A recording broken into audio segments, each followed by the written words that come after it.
Okay then, hello everyone, welcome back. Good to see you guys. 1 second, I have to get a power cable. I forgot to plug this in, but yes, Yvonne, the final will be cumulative and it will cover all topics from the course. So yes, it is. 1 second.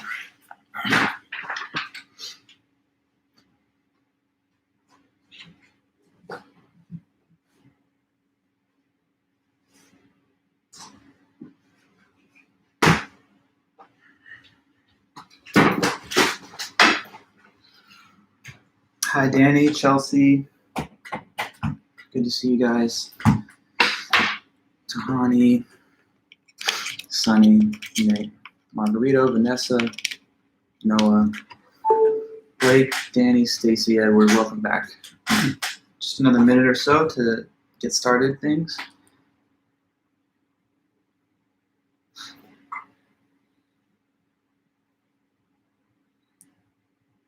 Okay, welcome everybody. Good to see you guys here.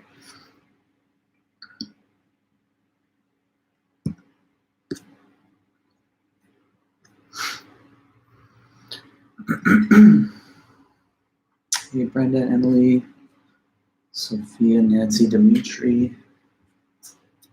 Welcome, guys.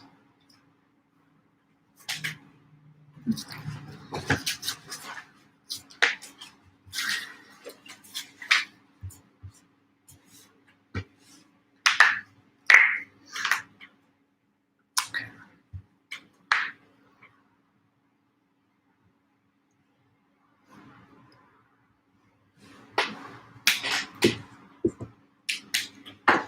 1 second, my markers, oops. Okay.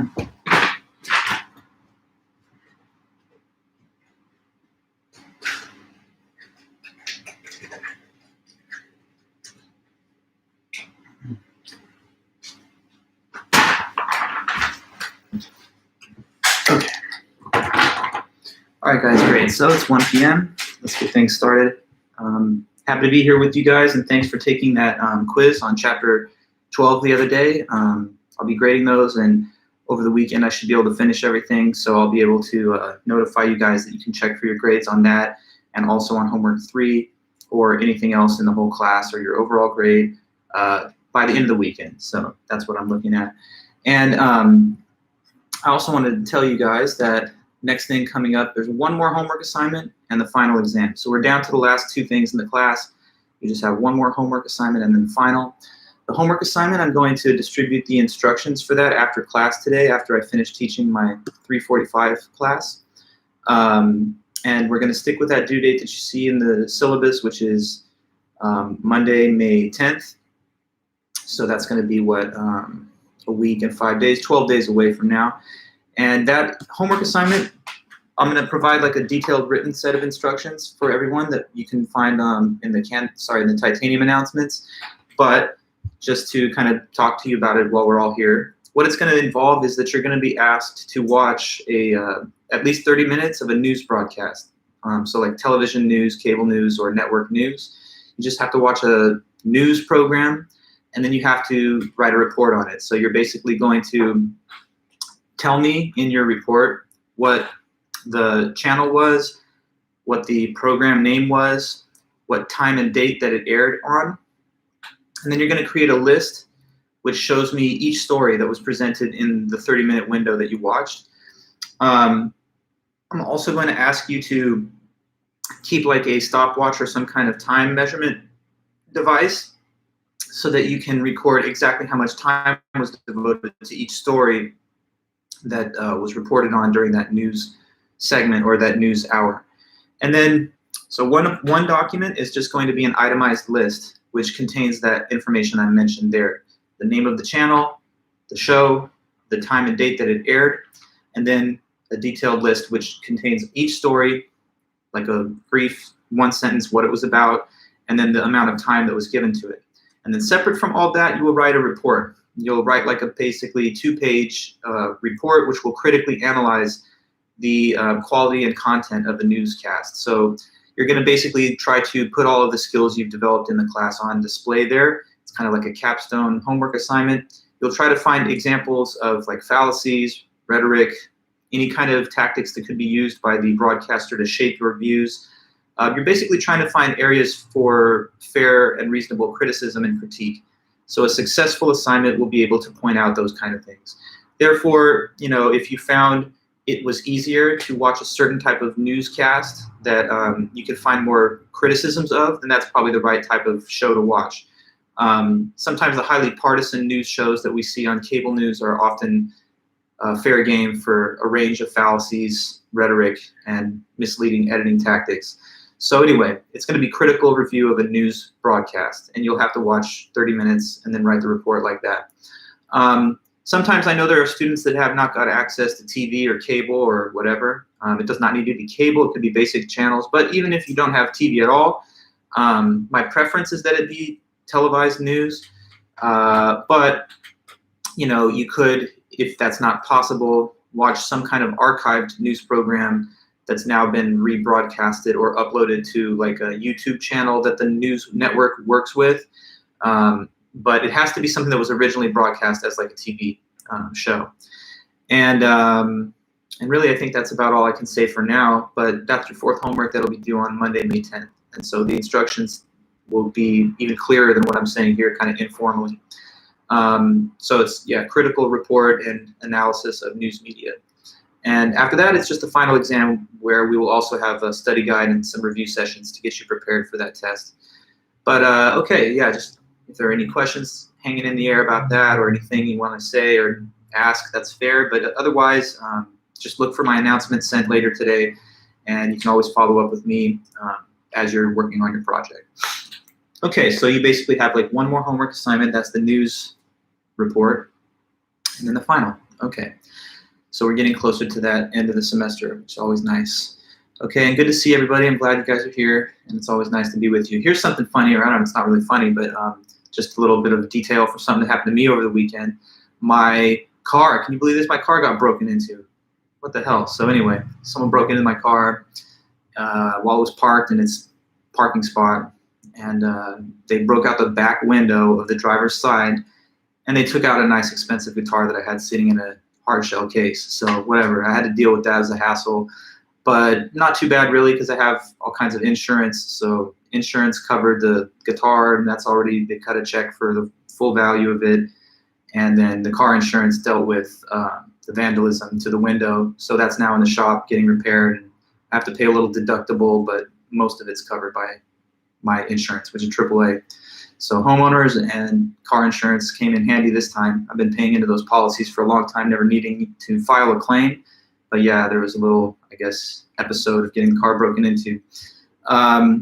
Those things can happen. I guess word to the wise, if you have any kind of valuable items, yes, they always say don't leave them in the car. And I've always been kind of the person thinking, really, is someone going to break through the window? But I guess it can happen. So yeah, in this case, I guess I learned a little lesson. I will take that guitar and I will always bring it inside now instead of allowing it to sit in the back seat. But anyway, guys, life goes on, and we're continuing to work through our topics in this class. So where we are at now, we've covered a whole bunch of material. We talked about basics of logic and critical thinking, famous social psychology experiments, language, knowledge, fallacies, advertising and marketing, and then just now science. And we have one last topic that we will cover, one last chapter from the book that we're going to go through, and that's chapter 9, which we're going to talk about today, next Monday, and then next Wednesday. So 3 lectures on chapter 9, and then the whole week, 15 last week of class is just going to be all about review sessions for the final. So anyway, today's our first installment of chapter 9. And chapter 9 is all about ethics. Okay, ethics is the topic of chapter 9, and that's what we're focused on too for the next week and a half. So let's see. What is ethics? What do you think of when you think of the word ethics? Is this a word that's somewhere in your vocabulary? Are there any kind of associations that you draw from the word? Anybody, let me know. If someone asked you point blank, little kid is like, hey, I saw a weird word, I don't know what it means. It's ethics. Can you tell me?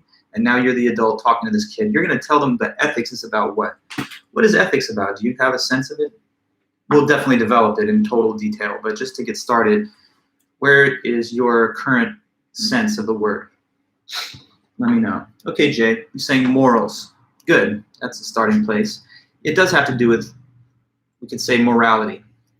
So what is morality? It's all about the life of the concept of like right and wrong, good and bad, moral and immoral. So that's what ethics is. Let me just put the definition one time. Ethics. It is the study of morality and moral concepts.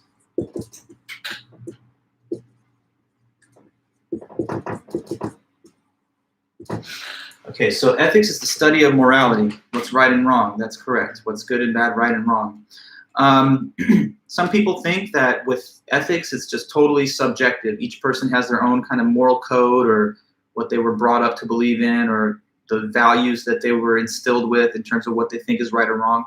But actually, the world of ethics is something that has been studied a lot philosophically throughout the centuries. And there are some detailed accounts of ethics that we've learned about in the West that have come from some very famous writers. And we'll try to study some of those ethical systems that have been developed.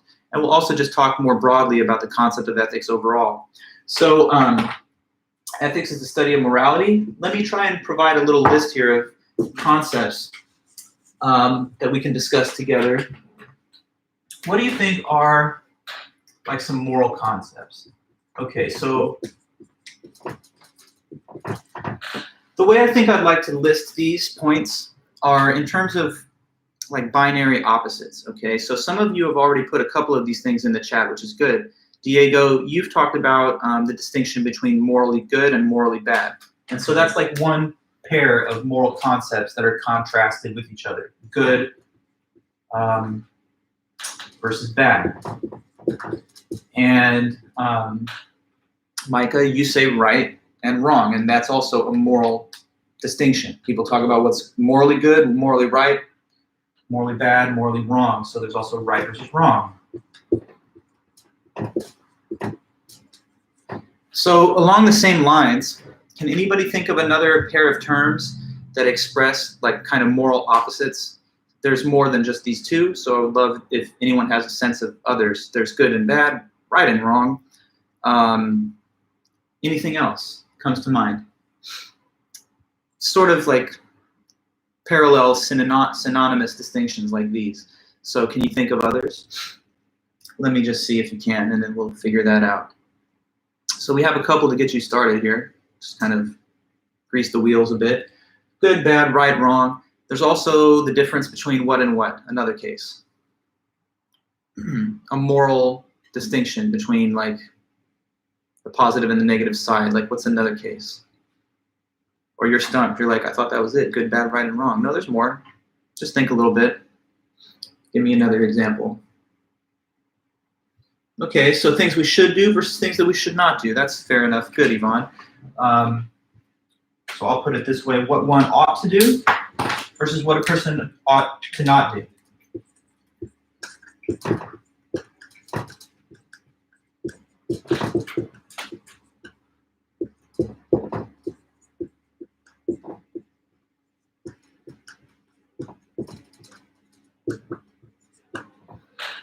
Okay, so like sometimes when a person, morality does have to do with action and behavior. So often we'll claim of an action, that's what you ought to do. Morally speaking, this would be the thing you should do.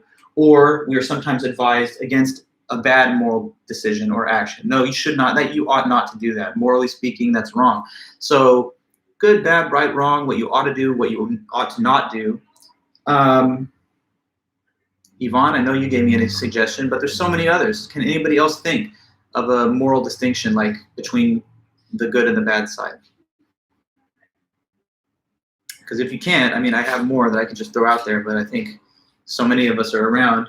Maybe you can pick out another one. Because I know you've thought about morality in your life. You know, you probably have heard people say that it's wrong to cheat, or that, you know, it's a good thing to give to charity. So what kind of adjectives describe it when people do things that are morally good or morally bad?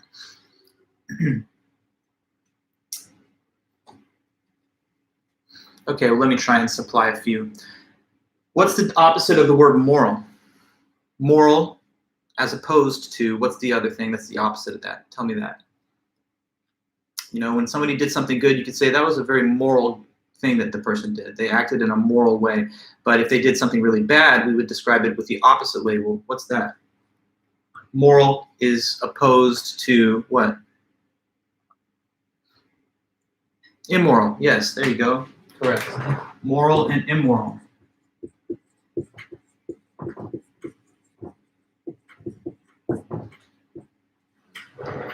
Okay, so we had that one, but you guys held back and didn't tell me I had to do it. So what's another one? Can you think of a different case? Or maybe I'll just fish around and help you. Sometimes when people talk about what's right and wrong, they talk about justice. You know, they say we should be doing the just and, you know, we should be serving justice. So just is one concept or term. What's the opposite? Justice versus, or just versus, what's the other side of that divide?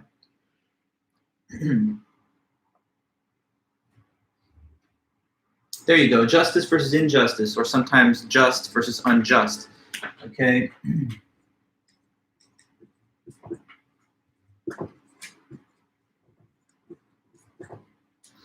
Okay, so like if somebody gets what they deserve legally or morally, you say, well, that was just and righteous. Or if something bad happens, like a crime is committed and no one's held accountable, or a miscarriage of justice, you can say that was unjust. So we've got just, unjust, moral, immoral, right, wrong, good and bad, what you ought to do versus what you shouldn't do. I don't know, sometimes people talk about even more like powerful moral terms like good and evil, or you know, honorable versus dishonorable. But at any rate, I think hopefully the picture's kind of coming clear that whenever we evaluate or discuss the topic of ethics, we're talking about moral concepts like these.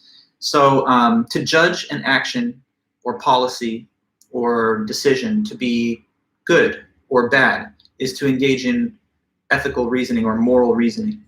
And we do that all the time, every day. Sometimes we're subject to the moral judgments of others, and sometimes we are engaged in the moral judgment of other people's behaviors or our own, or even just social policies and some things like that. Moral decisions, big and small, face us all the time. And sometimes we feel like we have a sense of guilt, or sometimes a sense of purpose in doing what we either think was right or wrong. Now, I would like to add a couple of other important moral topics or concepts to this board, because I want to tell you guys about three major kinds of action in ethics. So within ethics, there's three major types of actions that are classified into these three categories. So let's talk about those.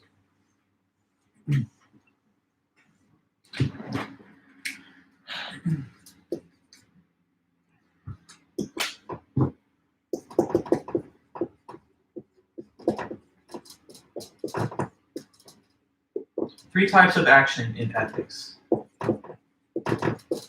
Okay, so one category of action within ethics, Danny, you say, does order versus chaos count as a moral concept?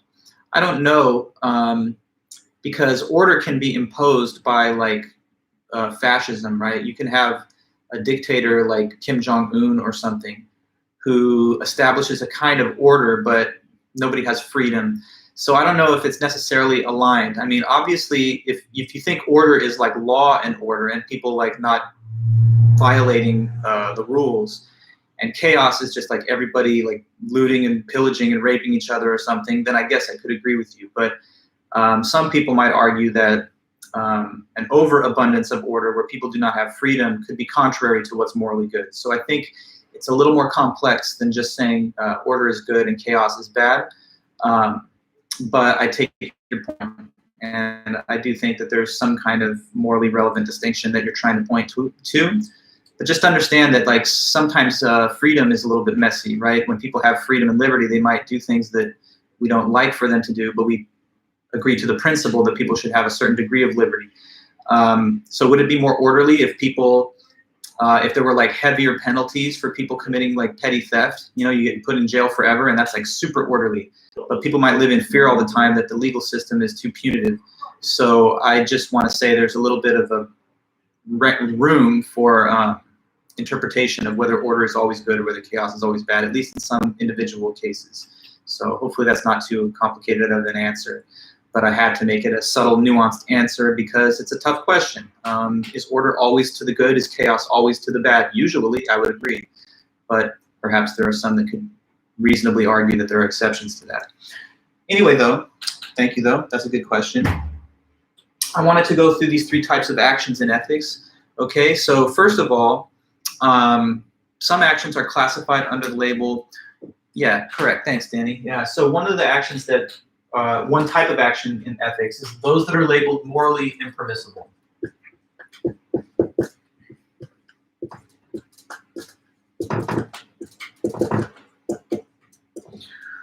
Morally impermissible. Okay, so what that means, in other words, is some type of action that is wrong. So actions that are wrong, and we're talking about morally wrong. And to maybe be even more informal about it, they're things that are just not okay to do from the standpoint of morality. So actions that are wrong.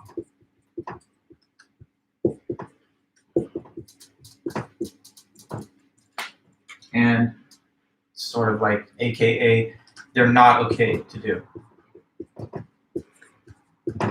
Okay, now that's what a morally impermissible action is. Impermissible means not permitted. So not permitted by morality. Yvonne, you're already, I guess, right on top of it because I was just about to ask a question and you're providing an answer before I asked it, but that's fine. My question is this: what can any of you guys consider of examples of morally impermissible conduct? So something that we can probably just agree is something that's wrong and it is not okay to do it. And so Yvonne, you mentioned murder. Very good example, yes. That's kind of one of the most terrible and wrong things that a person can do, murder, right? Wrongful killing, unjustified killing of a person that's perhaps innocent. So that's something that's wrong. That's not right. That is wrong, and it's not okay to do. Is it possible to do? Sadly, yes. I mean, it's physically possible, but morally speaking, it's something that breaks the moral rules. It's against the moral law. So that's one example, murder, a very clear example. But it's not the only morally impermissible act. There's several others, maybe some not as grave or serious as murder, and maybe some that are even worse than murder. What do you think could be another example? Bad stuff, morally impermissible actions. So murder is one of them. Can we go off and try and figure another one? There's more things that are wrong to do than just murder. It's very bad, but there's others too, like what? Go ahead, tell me something that's morally forbidden, something that's wrong. Okay, stealing, there you go. And Yvonne, you're giving a good number of extra examples. Let me start, take them one by one. What about theft, stealing? Clearly that's morally impermissible because the definition of stealing is to take something that you don't have permission to take, which is somebody else's property. But if the other person is the owner and they don't grant you permission to take it, then you violate their property rights and you take something without yourself having kind of any ability to pay for it. Clearly stealing is wrong. Now, could there possibly be any exception to the case where stealing is wrong? I know that some will be thinking in their mind of certain scenarios, like what if someone stole, but they just did it because they're trying to feed their family that's going to die or something of starvation and they don't have the means to pay for the food. Maybe there are some exceptions, but as a general rule, yeah, stealing is wrong to do and it's morally frowned upon. You say rape, another very clear example, Yvonne. Yes, unconsensual sex with a person that's not willing. That's obviously a violation of the person's bodily autonomy and disrespectful to their ability to choose such an important thing for themselves. So it's probably one of the worst violations that could be committed against someone. It's certainly wrong. I hope nobody would think otherwise, that there's even a single case where rape is acceptable. You gave the case of perjury. I don't know. Yeah, perjury is when you say something false on the witness stand or when you're under oath in a court of law or during a legal proceeding.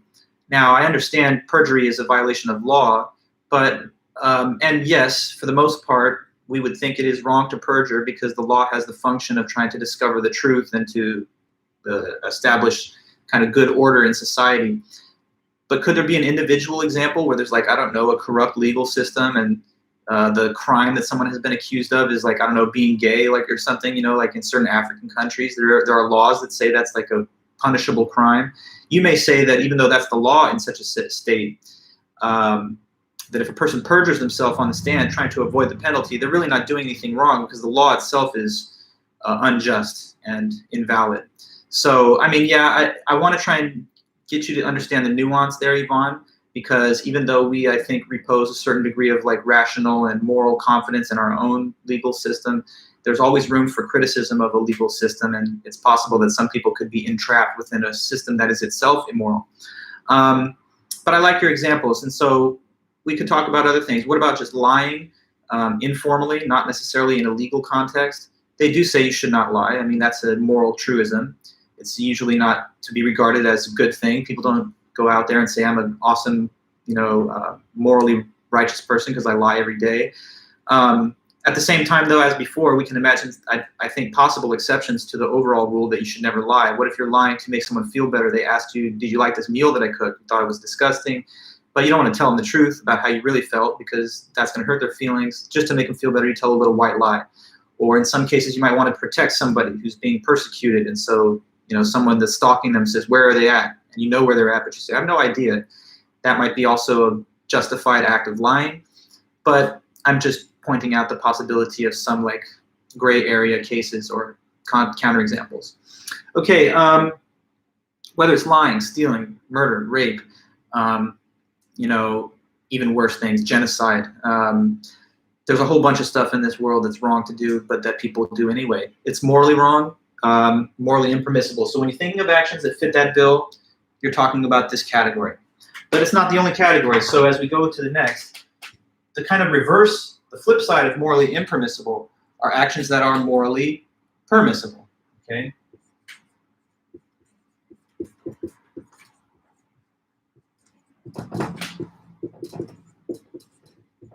So morally permissible actions.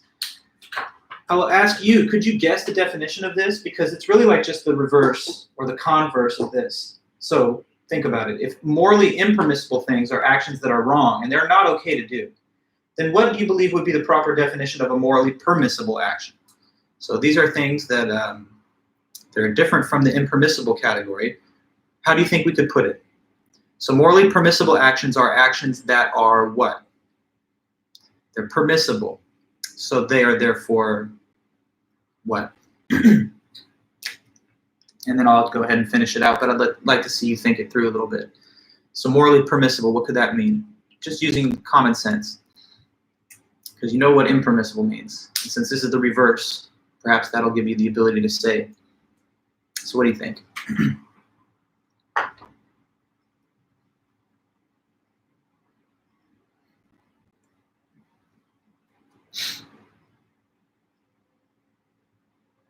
Okay, Blake, so these are actions you say that are good to do. I do understand why you say this, because if you're looking for an opposite term from wrong, you might think good. But I would actually want to say it a little more minimally than this. So if morally impermissible acts are acts that are wrong, morally permissible are simply acts that are not wrong, okay? And since they're not wrong, that means that they are what to do? Since they're not wrong, they are, can you think you can finish the last part? I'll start writing the first part while you type it.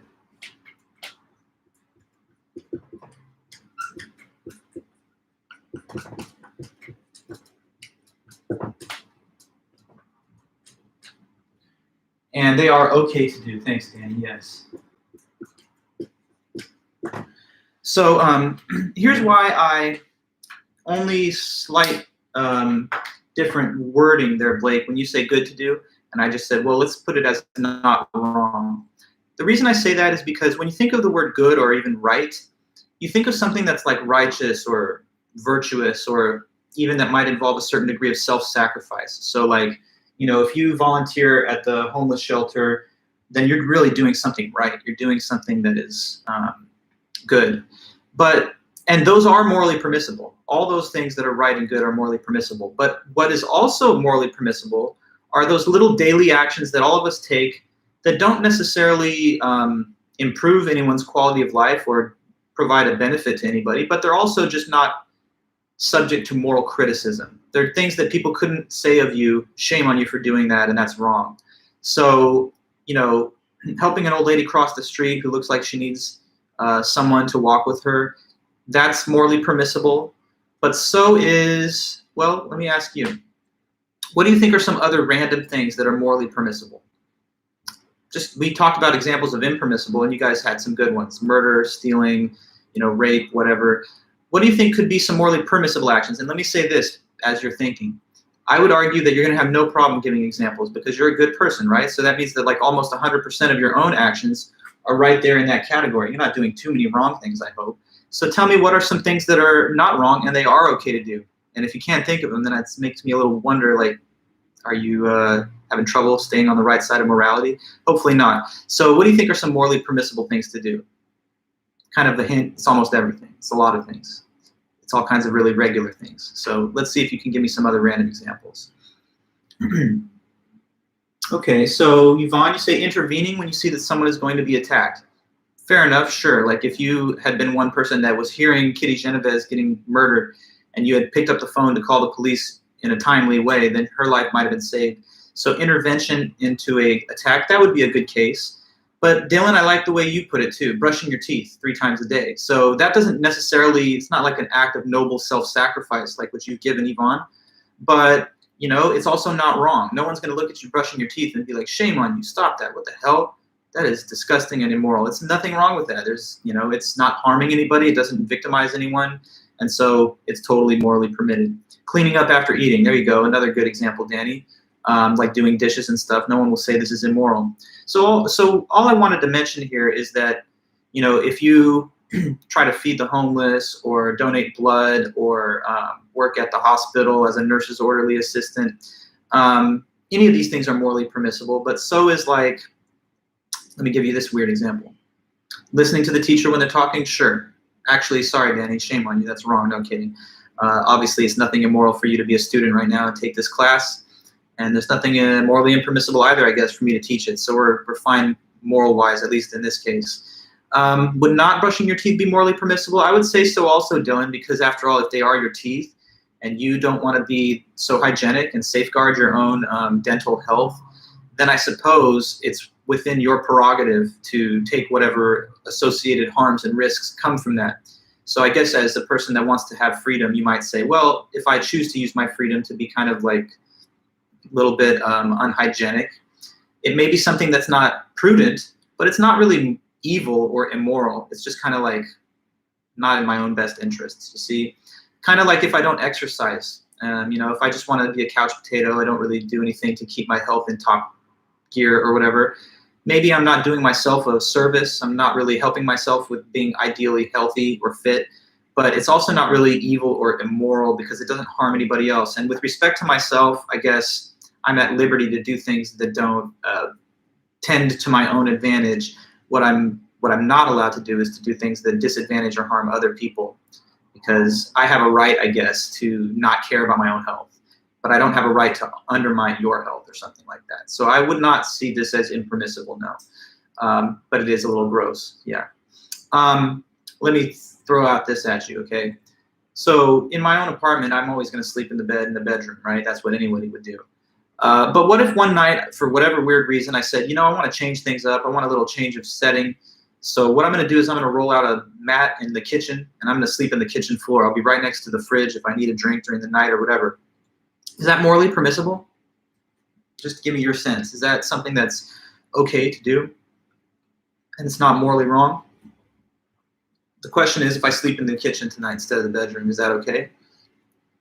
Is that morally permitted?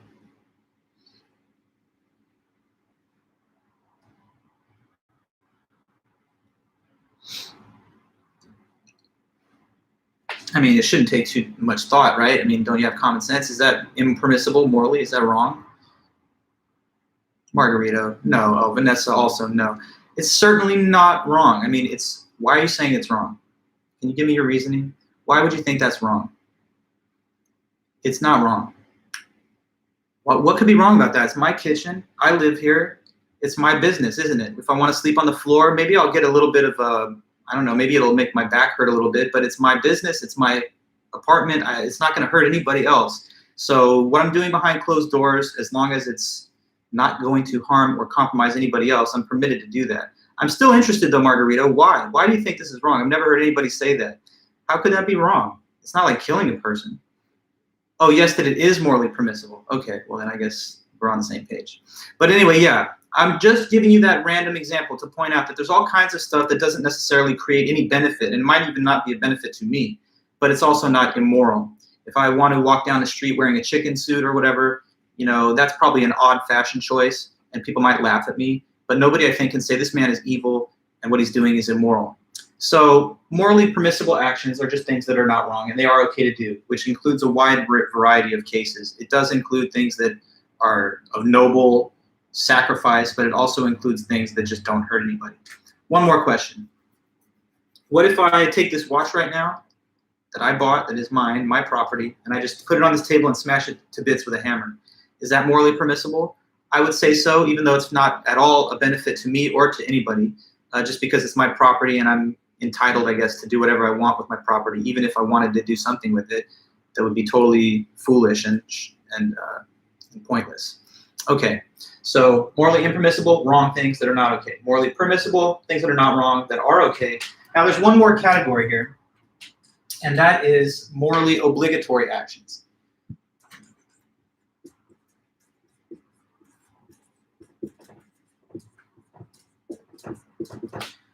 So what about that wording?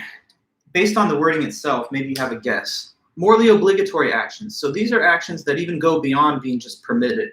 They're more than permissible. So since they're morally obligatory, what do you think that means? These are actions that you what? So what kind of moral actions are the obligatory ones, if you had to guess?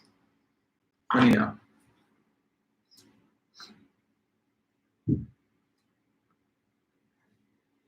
Obligatory, so calls to mind certain thoughts or ideas. What could it mean? Well, one way to put it there, Diane, is actions that you should do. But even a little bit beyond that, and Margarito, that's good, actions that you're obligated to do. So the word would be that you must do. It would be wrong not to do them, okay? So these are permitted. You may do these. But these are obligatory, so you must do them. So like, whereas these are morally optional, these are morally mandatory. So these are actions that you must do.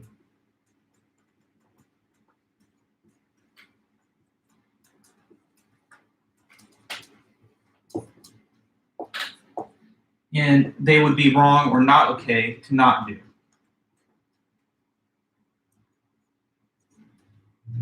Okay, so maybe this one will take a little more thought because it's just, you know, like there's, I guess, fewer examples than morally permissible. But maybe you've got some thoughts in mind. Can anybody suggest a possible case of an action that you would possibly judge as it's morally obligatory? This is an obligation that you must follow, rather than being something that you may do, but you don't have to.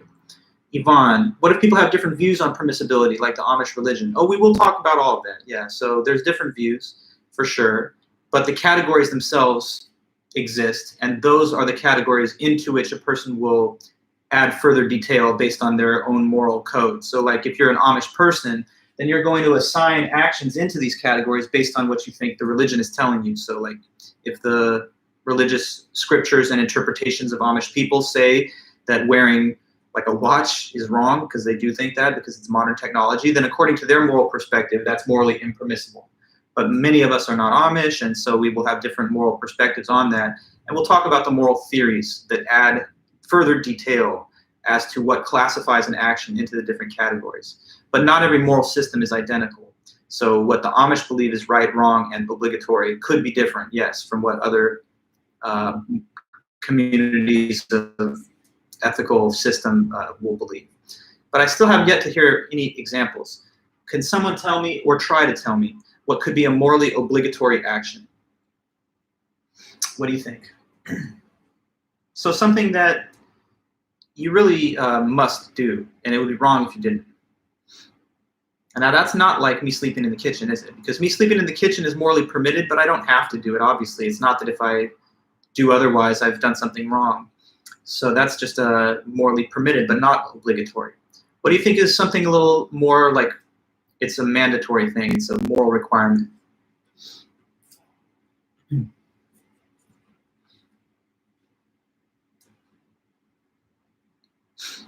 Morally obligatory, according to you, okay?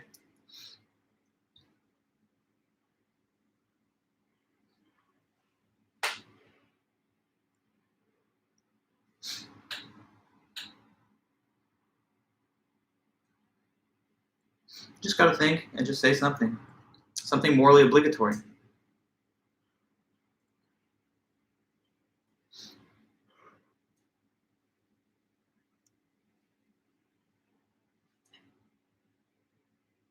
It doesn't matter how long we have an awkward pause, because I will wait until you give me a comment about what you think could be a morally obligatory action. Okay, Margarito, there you go. For mother and father to take care of and feed their baby, I would say so, yes. Some possible exceptions aside, I mean, in some cases, as you may know, a mother and father may not want to keep the child and give it rather to an adoption agency. So I think, but I understand what you mean. Suppose there's a mother and father who have willfully taken custody of their child as their own. Afterwards, nobody would say that they just have an option to feed and house this child, and if they don't want to, they have that option as well. No, it becomes a moral obligation that they take on by having the child and keeping the child as their own. So that would be a moral obligation. Nobody, I think, can say with any good reasonability that a person who's not feeding and taking care of their child is doing something that's okay to do. That's not okay. So that's a good example. Thanks, Margarito. Now, Yvonne, you say do your homework. I don't know. I mean, doing your homework is a policy of your class. But if you don't do your homework, in fact, if you don't even go to college, do you understand? Like, you don't even have a moral obligation to be a college student. If you chose to drop out today, you're breaking no law, you're doing nothing immoral, because it doesn't harm anybody except maybe, of course, for you. But you're at liberty to decide that you'd rather do other things with your life than learn lessons in school or to even pursue a career. So, you know, doing your homework is not, I think, the ideal example, only because it piggybacks on an obligation to go to school, which you don't really have. I don't know if you keep saying, Yvonne, it's subjective. You talked about the Amish. Now you're kind of a little bit, I think, dissatisfied with the comment that doing your homework is not necessarily morally obligatory. And so you're starting to think that there's really no significant objective criteria for when something's obligatory or not. But don't you have an intuition, though? Don't you have an intuition, Yvonne, that to pursue higher education after you finish with your K through 12 is up to you, and therefore if you have the choice whether to do it or not, then whether you want to succeed in it is also kind of up to your own discretion. Now, Alexa, you say doing your taxes. I would generally agree with you, and let me be clear about something, guys. I'm a philosopher, so I'm always going to play devil's advocate, and I'm always going to try to pick anything apart. So whatever you tell me, I have to scrutinize it so that you get the full range of subtlety and nuance. But let's talk about taxes. Well, I would agree that doing your taxes is a good thing to do, because taxation is what funds all of our public programs, our national defense, and so forth. So we need funding for public programs and systems like the highways, roads, police, firefighters, and all the rest. So yes, taxation is important, but I don't know if you've heard of such people, but there are libertarians out there. And there are like libertarian people who believe that taxation itself is illegitimate. You know, some people believe that the government is too big and it spends money on projects that people don't agree with. So some people will say, you know, taxation is immoral and we should be just free of the tax burdens. I don't agree with any of that stuff, but that's a view that some have. And so it's not an unobjectionable example. Following law. Okay, Danny. Do I pay my taxes? Yes, certainly. Well, who wouldn't pay their taxes? But the point is, there are legal penalties that are going to hold a person accountable if they didn't. Nonetheless, I believe in the principle, because I believe in big government and all that stuff. So I'm not one of these libertarians, even though at one time, maybe in my youth, I was a little more open-minded to that stuff. So let's see. Yeah, well, Henry David Thoreau, there you go, Yvonne. You know, these metaphysical British poets and American poets that talked about living off of the land and living in Walden Woods without having the specter of government over you, right? We've heard arguments and people holding those views. Danny, you talk about following the law. I'm glad you mentioned that, because actually I wanted to go through the distinction between law and morality. Because this is very important, guys, we should never confuse law with morality. They're different. The reason that is true is because it's possible for there to be laws that are themselves immoral. And in that case, violating the law is the moral thing to do. So there could be laws that are immoral, and there could be conduct which is permitted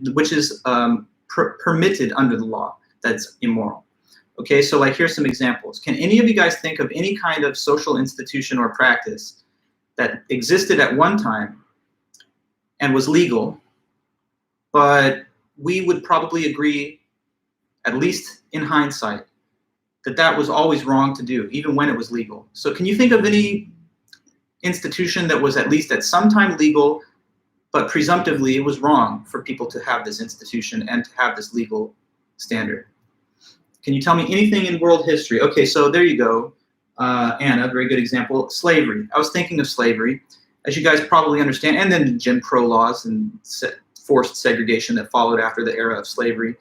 In our country and in many others, slavery was a legal institution. So the Civil War, as you guys know, was fought to end the institution of slavery. But if you really thought that it was always immoral to break the law, then what would you say of Harriet Tubman and others that tried to facilitate the escape of slaves through like the Underground Railroad? We don't look usually at these figures in history that broke the laws according to which slavery was legal and say of them that they were evil because they were just lawbreakers. What they were doing was good because the law itself was immoral. So if you simply identified or equated law with morality, then you would never have the ability to say that civil disobedience was justified or that protest against an unjust status quo was justified. It doesn't even make sense to say that because, look, if slavery was not wrong at the time that it was legal, then why would there have been any reason to change it? If it was moral while it was legal, then there wouldn't have been a reason to change it. The reason it changed is because people recognized that the status quo and the law itself was immoral. And so there were efforts taken to change it. And, you know, if you had lived in Nazi Germany or something and you had tried to give safe harbor to a Jewish person like the Anne Frank house, that would have been a crime. But people, I don't think, honestly would argue that that was wrong or immoral just because it was a violation of the laws as they were written at that time. And even today in American society, you know, there are some people that are pro-life and they think that the Roe versus Wade Supreme Court decision, which federally legalizes abortion in all the states, some people think that that's wrong, even though it is the law of the land, and it has been on the books for like 50 years. So anyway, I'm not trying to make you think in some radical way either, though, that like law is just completely arbitrary and has no moral basis. No, for the most part, we do believe that our laws reflect our shared sense of right and wrong. But since the legislators themselves are just human beings that are fallible and bound to make errors at times, then it's always reasonable to engage in moral criticism of an existing body of laws. So when you're thinking about morality, guys, okay, and Danny, talking to you and everybody else, when you think about morality, you should think about it from the point of view of the legislator, him or herself, who has to vote on the laws instead of the citizen that is just subject to the laws. Because like say, for example, that you're a citizen and they tell you, you know, using this certain drug is illegal. So you're like, okay, well, it must be wrong because the criminal law says I can't do it. But you're supposed to think about morality rather from the perspective of the legislator who has to decide, shall we approve of this being illegal or not? For the legislator, the question is not what does the law say, because they're the ones that create the law. And when they create the law, they have to do it with some sense of what would be good or bad to apply into the body of law. So thinking about morality is thinking about it in the original sense. Laws are supposed to derive their content from our sense of right and wrong, but not the other way around. Sometimes legislators do make terrible laws, but again, I don't think that we should throw the baby out with the bathwater, as they say, and claim that law is completely morally arbitrary just because we can point out some significant examples where there have perhaps been poor laws put into policy. I think a case-by-case analysis is best, but for the most part, I do agree, and most citizens agree with the content of our laws. But at the same time, they're subject to change. Even the Constitution is subject to change. So those are not fixed and permanent facts. You know, laws themselves can completely reverse over time as well. So anyway then, guys, whether it's a morally impermissible, permissible, or obligatory action, those are the three categories. Let me give a few other examples, though, of obligatory moral actions. You said taking care of your children. Let me give you another couple of examples. What if you've eaten something at like a restaurant and they serve you the bill? Do you think you have a moral obligation to pay the bill? Yay or nay? Just, that's my question.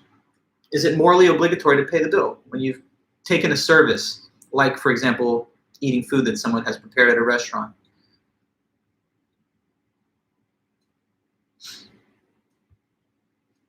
And I think it's pretty clear. Yeah, sure, right? Because you've taken the product or service from the labor of whatever the vendor is. And so if you just dine and dash, run out on the bill, then you're clearly doing something where you've taken a service and there's an understood kind of almost pseudo-contractual agreement that you will pay, and then you violate on your moral obligation to pay, which is also a legal obligation, of course, too. I want you to also understand, though, that not every moral obligation is a legal obligation. So how about this one? What if I make a promise to somebody to pick them up at the airport when they get into LAX or John Wayne, whatever the airport is? Say that they tell me, it's a long ride back to my house from the airport, and I really don't want to have to call Uber or Lyft. Can you help me? And you say to your friend, yeah, sure. When does your flight arrive? And they say, okay, it's arriving Saturday at noon. You're like, Saturday at noon? Got it. I'll be there, I promise. Got my word. I put it on everything. I'll be there Saturday at noon to give you the ride. Now, once you make that promise, you do establish a moral obligation to follow through on the promise. It's a moral obligation, because if you didn't want to have the obligation to do it, then you shouldn't have promised to do it, because promising says, maybe I'll do it, maybe I won't. It commits yourself to doing it. Now, if the person's at the airport, 12 o'clock passes, 12:30 passes, they're still waiting. They're like, are they late? What's up? Is there traffic? They call you. They're like, hey, remember that promise to come get me at the airport? I'm here, just making sure you're on the way. And what's up? And if on the other end, the person's like, oh yeah, I know that. I know I promised you that, but I'm not coming.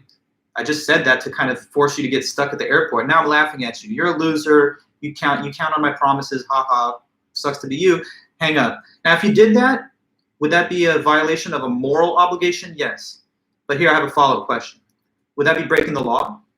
Would that be a violation of law? It's a broken promise. It's a personal promise to keep this, appointment to come to the airport. But is that illegal?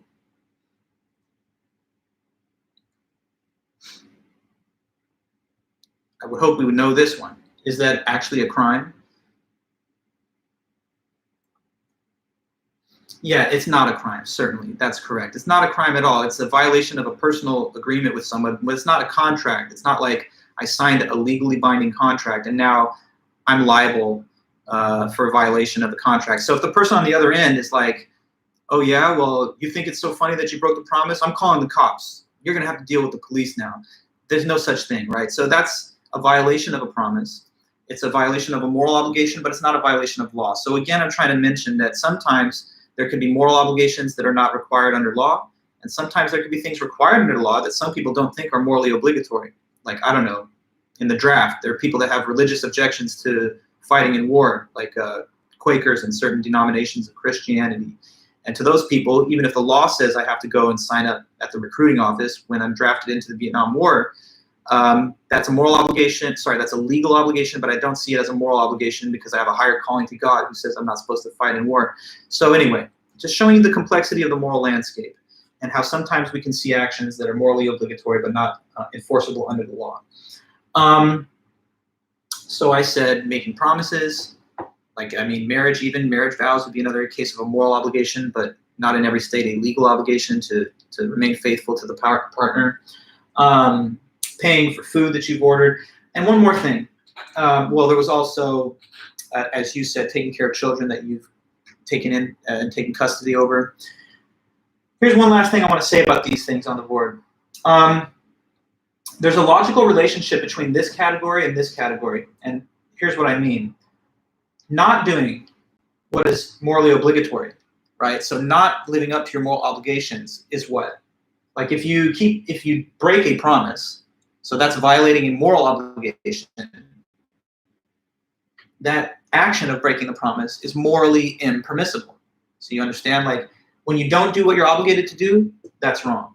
And likewise, if you do not do the things that are wrong, so not doing what is impermissible is morally obligatory. So since it's morally impermissible to commit murder, that means that you're morally obligated to what? To not commit murder, okay? So like you're obligated to not perform any impermissible action. And not doing what is obligatory is always wrong. So if I have an obligation to keep a promise and I break it, that's wrong. If I have an obligation to take care of my children and I don't, that's wrong. And if it's wrong to not care for my children, then I have an obligation to do that, to care for them. So we just see the correlation between the different categories. So the next big topic then will be to investigate moral theories and arguments that will allow us to classify and categorize actions and behaviors into these three. So everything that you ever do is in one of these three categories. It's either something that's wrong for you to do, it's okay for you to do, or that you must do. What's the status of you watching this lecture right now? I guess it's morally permissible. Certainly not wrong to do it. Some of you have argued that it's morally obligatory to keep your school schedule and your school duties up.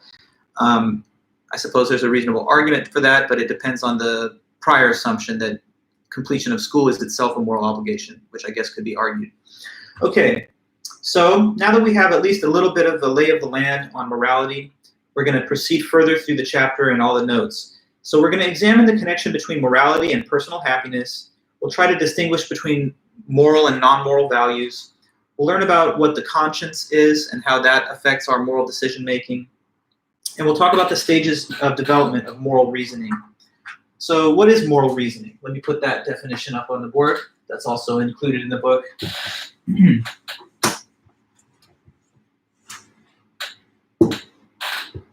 Okay, so moral reasoning.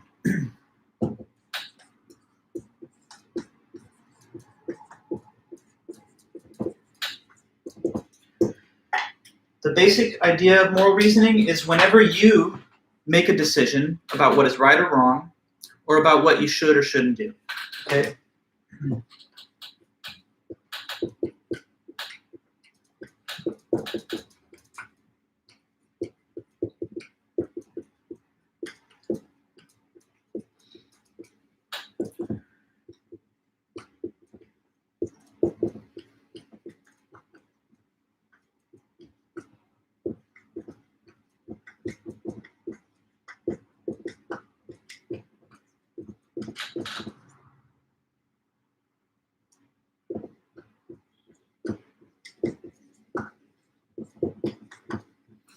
Okay, so sometimes we face moral decisions. Person's like thinking, oh, am I going to plagiarize this paper because I'm running out of time, or am I just going to do it honestly and get a bad grade, or am I just not going to turn it in at all? I have this person that's propositioning me for like a kind of sexual relationship, but I'm already in a committed relationship. Should I take the offer, cheat on my partner, or should I not do that because I think it's wrong? Maybe I have to make a decision about who to provide assistance to, and I have coworkers in the office, and I have to measure the significant seriousness of their needs in deciding which is the better option because I have limited time to offer to people. So decisions that we face sometimes press us with moral consequences, like whether what we're going to decide to do is right or wrong. And when you, as an individual, make a judgment that some action is wrong or that it's right, you're morally reasoning. Or again, when you determine what action that you should do or shouldn't do, that's moral reasoning. Sometimes moral reasoning is about your own behavior, and sometimes it's about the behavior of others. So like, you might see something reported in the news, and you might come to the conclusion that whatever that event was just wrong. When you come to that result or conclusion, you're engaged in moral reasoning. Something about your judgment has led you to the conclusion that that was wrong. Or sometimes you may come to the conclusion that it was not wrong or that it was righteous, depending on what the example is and how your judgment bears on. So we make moral judgments of others' actions, of policies, of laws, and of our own conduct. And of course, sometimes we are the subject of the moral judgments of other people. That's just part of what it is to be a human being. If you're not a human being and you're like, say, just an animal out there running around in the forest or the woods, those beings do not have kind of moral standards. I mean, they live communally. They oftentimes nurture and care for each other, especially in mammal species where there are families, like the parents nurture the children in many cases. But there's no system of accountability for poor conduct. So like, only humans invent criminal justice systems where we pass judgment on people for stepping outside of our set of moral norms. other life forms just live, die, and kind of exist by the law of the jungle and survival of the fittest. But we protect the weakest in our form of life as human beings because we recognize some sense of moral right and wrong. So moral reasoning is a big deal, and that's what we're thinking about in this chapter. So what about different types of values that we have? The textbook mentions the difference between moral and non-moral values. People as far back as the ancient Greek philosopher Aristotle 2,000 years ago said that being moral makes us happier. And there are definitely some scientific studies that seem to reinforce that idea that living a life that is on the right side of whatever your moral compass is produces a greater sense of self-satisfaction and contentment. But let's talk about these different values. Moral values versus non-moral values.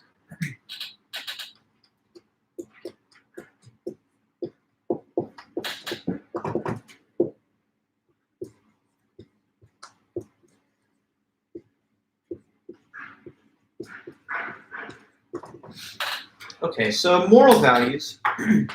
These are values that benefit you and other people, and they're considered good for their own sake. So here's the definition.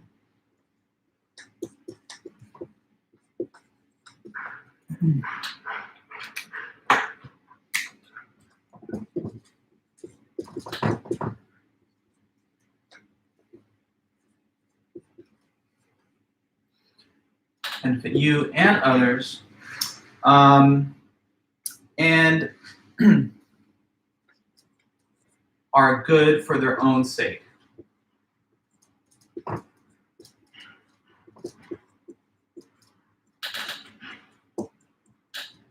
Okay, and here are some examples of these moral values. Examples given, things like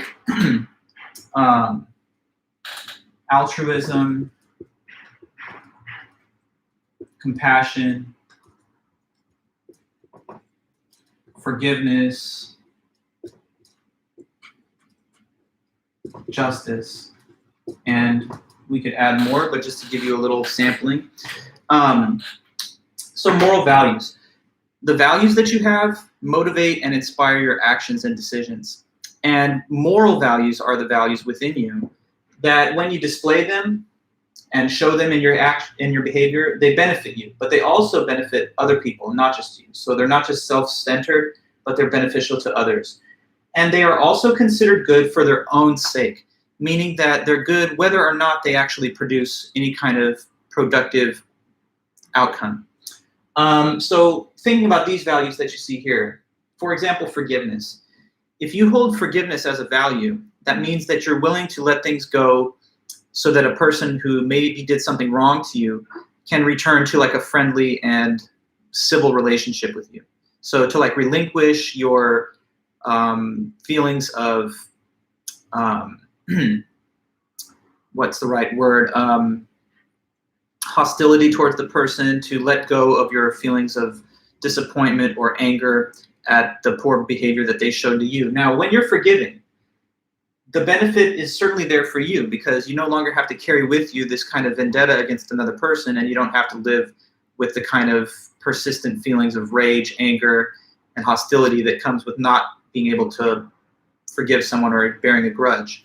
So that's a benefit to you, but it's also, of course, a benefit to the one to whom you forgive, right? Because now they can enter back into like a friendly and amicable relationship with you instead of being permanently alienated or ostracized. So forgiveness is a benefit to you and to the other, but it's also considered good for its own sake.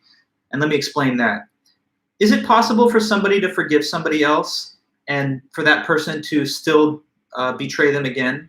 Can that happen? Sure, right? I mean, maybe you've even experienced that. You were nice enough to forgive someone for doing wrong to you, and they stabbed you in the back again, or they exploited your forgiving attitude. Well, even when that happens, we don't say of the person that was forgiving, what's wrong with you? You're terrible. Like, that was really bad. No, instead we usually say something like, well, it was good that you were willing to be a forgiving person, that you were the bigger person, even if they were going to not honor it and to reciprocate with proper, conduct going forward. It was still good on you to be forgiving. So even when sometimes, occasionally at least, the display of compassion or treating people fairly and equitably, being just to them, or trying to, empathize with their feelings, being altruistic, sometimes those things will blow up in your face and backfire, sure enough. Probably not most of the time, but when those occasional misfires happen, we don't say, let's lay the blame at the fault of being a forgiving person or a compassionate or a just person.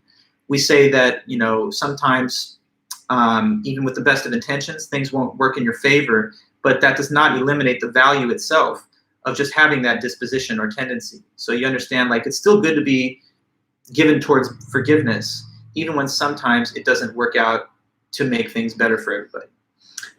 So that's the point of moral values. They're values that are good for you, good for other people, and they're also just good for their own sake, even if and when they don't result in anybody's immediate benefit.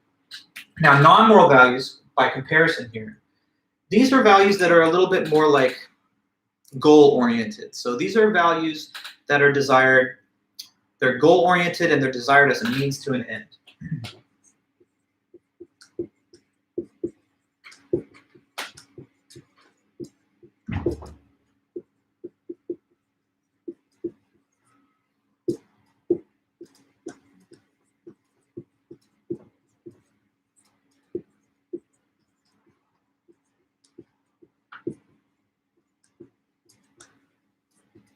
Okay, and some examples that we can give of the non-moral values. So these are a little more self-centered. They're more based around your own personal pursuit of your own individual advantage or self-interest. So what are some examples of non-moral values? They're things like popularity, wealth, fame, prestige. Okay, and just to list a few, here are some. Now, if you hold the value of wealth, if that's a major value to you, yeah, Yvonne, it's kind of like showing mercy, the concept of forgiveness that we discussed, so that's good. But to this, I was going through the example of wealth. If wealth is like a major value to you, that's a huge value to you, why do you want wealth?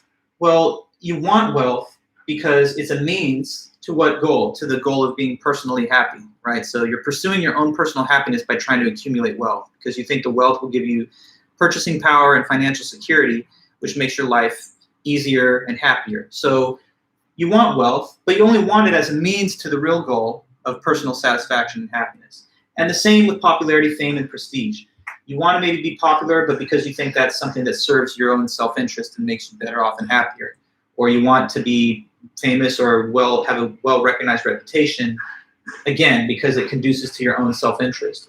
But notice this, that if any of these values did not lead to the goal of happiness, then there wouldn't be any reason to desire them, right? So imagine a person gets super rich, but then they end up committing suicide because they're mentally depressed or unhealthy. Well, in that case, the wealth really didn't serve the purpose of happiness that you would have thought. So it wouldn't have been cared about for its own sake. It's only cared about as a means to the real goal, which is your self-interest. So anyway, the textbook mentions, and I think it's probably true, that you should have a healthy balance of moral and non-moral values that inspire and motivate your behavior. So certainly all of us are, pursuing our own individual self-interest and happiness. And therefore, non-moral values are always going to loom large in the things that we are trying to do. Like we do something because we think it will give us wealth or fame or popularity or prestige. But we should not only be narrowly focused on these non-moral values, because even when it comes to personal satisfaction and happiness, studies indicate that having a good range of moral values involved in your reasoning and decision-making also contributes to deeper and more abiding contentment. So basically, you sleep better at night, you think better about your moral record and your character when you can balance out the non-moral values with some recognized concern for the moral values too. So it's not even completely detached from your own self-interest to try and instill the moral values into your own character. Because again, that helps to facilitate a deeper sense of happiness. And some people report feeling like shallow or misguided or directionless when they're just pursuing wealth and fame and popularity, but they don't have any sense of a moral concern with other people in their lives. There's also certain evidence that indicates that people that are better at reasoning logically, better critical thinkers, better skilled at evaluating arguments are also better at moral reasoning too. So this is all a good thing for us as we're studying critical thinking and capping it off with a discussion of ethics. Sometimes we make bad moral decisions, though, that we later come to regret. The textbook uses a term for that, moral tragedy.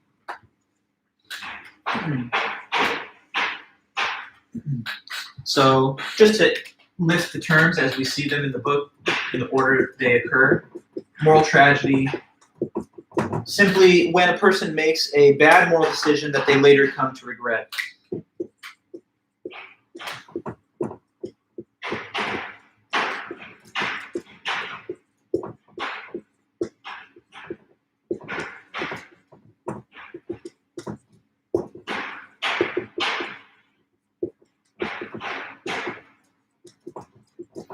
Okay, so obviously, being a moral subject, we're not perfect, right? Each one of us can, and sometimes perhaps does, take actions that we think are out of step with our own sense of right and wrong.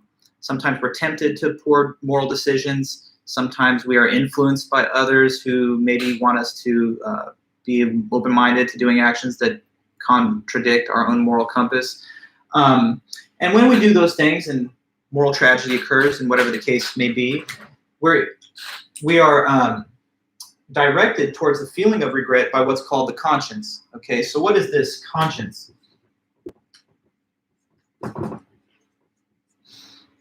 Okay, sorry, make sure it's legible for you. It's the letter N here, making sure that's easy to read. Conscience, C-O-N, and then like the word science, S-C-I-E-N-C-E. So conscience, not to be confused with consciousness, which is just the ability to even have any perception of anything. But conscience is a moral concept. What the conscience is this innate source of knowledge about what's right and wrong.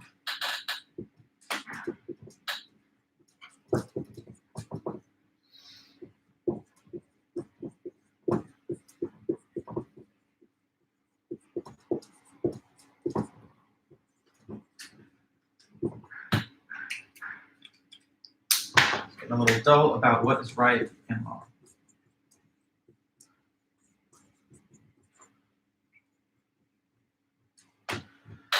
Okay, so with conscience, the textbook refers to the concept of the conscience as something that is innate within us, but that can be nurtured or left to wither and become weak.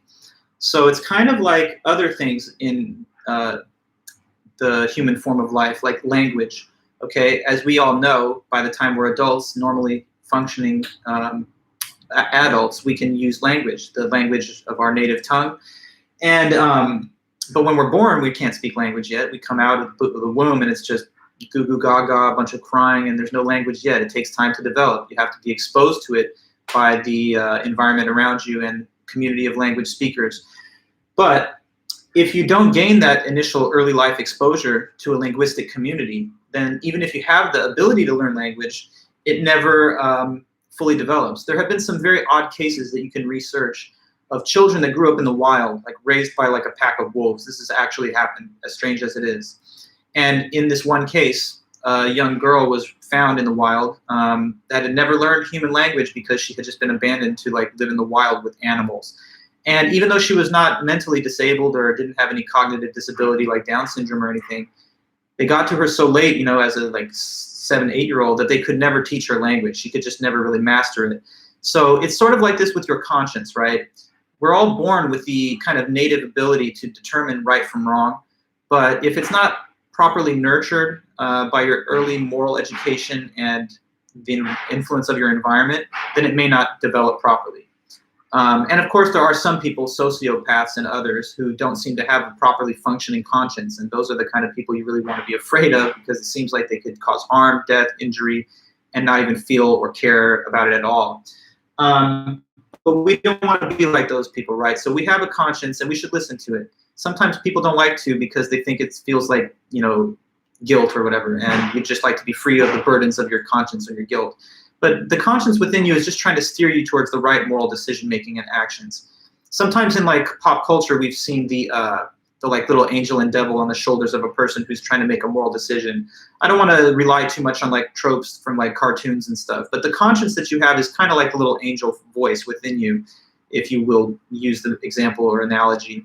It's like trying to, again, remind you when you have done or when you're thinking of doing something wrong so that you feel badly about it, or to support you for having done something right, so you have a clear conscience that feels good and uncompromised. So the conscience has a kind of emotional element that motivates us to act a certain way. You know, you'll know when you've done something wrong because your conscience will not let you forget about it. You have a guilty conscience. Effective moral reasoning requires that we are able to listen to our internal conscience and our voice of moral reasoning. So that's about it for what I could get through on today's meeting. We have more on Chapter 9, but we still have 2 extra lecture periods to go through it. So there's plenty of time for that next week on Monday and Wednesday.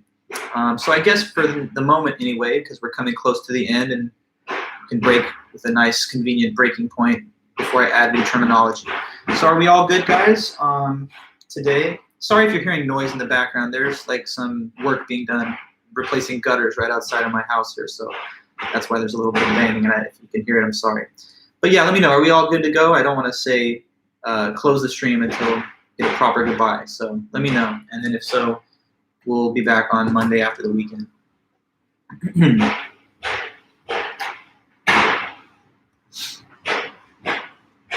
Okay, awesome. Thanks so much then, everybody. I really appreciate it.